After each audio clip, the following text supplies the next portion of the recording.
A lot of young people aren't very confident in their money knowledge and avoid risk, according to a WalletHub survey. 57% of Gen Z think savings accounts are the best way to invest their money.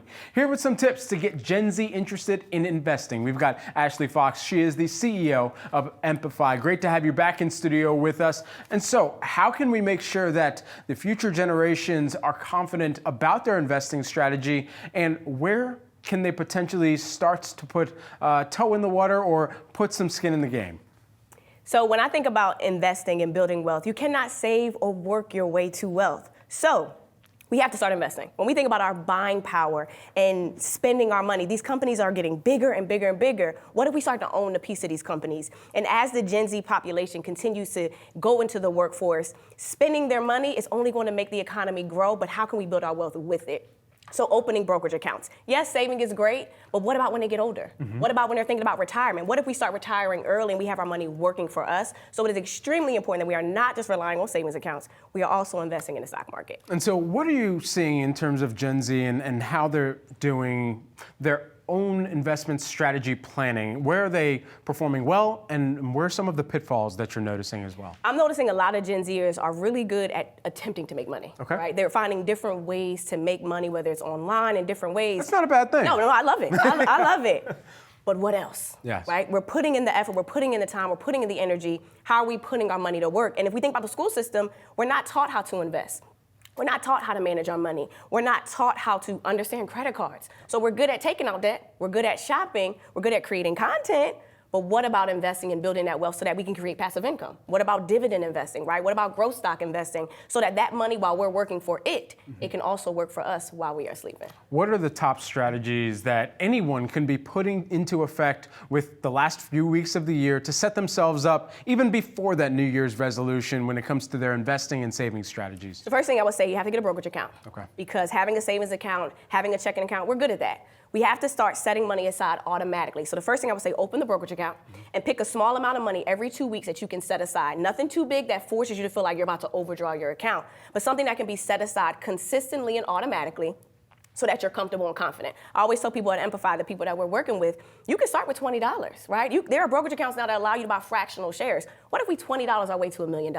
What if we don't have to work until we're 50, 60, 70 years old, but we're building now while we're young, we're starting small, and it's compounding over time. So I would say get the brokerage account open, set small amounts aside automatically so it happens without you even thinking about it, but also build a strategy. Think about at the end of 2025, what do you want life to look like? What kind of money do you want to have coming in? How big do you want your portfolio? How much passive income do you want to have coming in? And start moving with intention. And every single quarter in 2025, increase that automatic deposit just a little bit so that you can train your mind to grow as you grow as a person. I want to marry two different segments together here, and we were talking earlier with Glassdoor's senior economist just about what they're noticing within the mindset of the workforce and where there could be a trend that takes place in 2025 of revenge quitting because there isn't the upward career trajectory. But I'm going to take the other side of that. Say you finally come into that promotion. Say you finally are able to say, all right, I'm getting a new raise. What is your mindset that you need to take on the second some of those things start to fall in line? So if I'm being honest, I know just whether you are a Gen Z or baby boomer, anyone, when you make more money, you create a way to spend it, which is fine. Acknowledge the fact that you want to spend money on other like things. A book, yeah. So acknowledge that. Yeah.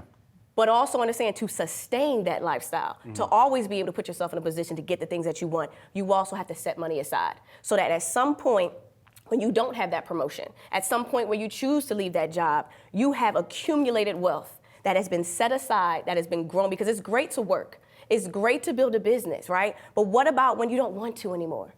What about when you want to travel, when you want to do things? What if you don't have to utilize your physical energy to be able to do the things you want to financially? So as you make more, you invest more and pay yourself first, because even though we like to spend, we're giving that money to some other company, to some other individual that is making their money, fine, but what about you? Yeah. Because you're going to decrease your net worth every time you spend. So what if we spend and invest? I always say it's not this or that, it's this and that. We got a little bit of time left here. I'm going to throw you one more, and we didn't talk about this in advance at all, so I trust that you've got so many strategies here.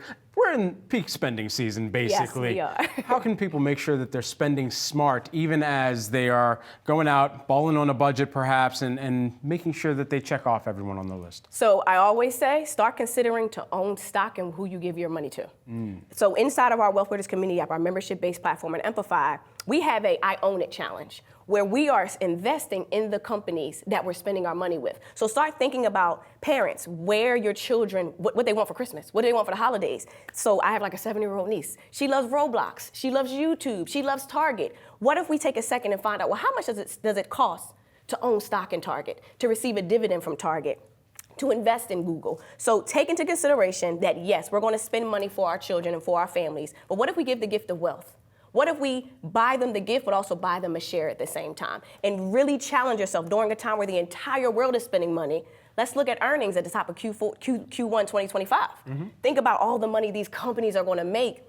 And what if they grow because you spent money, but you grow with them because you spent money, but because you also invest? So it's, again, doing both. Just, you have to train your mind to become a wealth builder, to operate in that capacity. And yes, we're going to spend.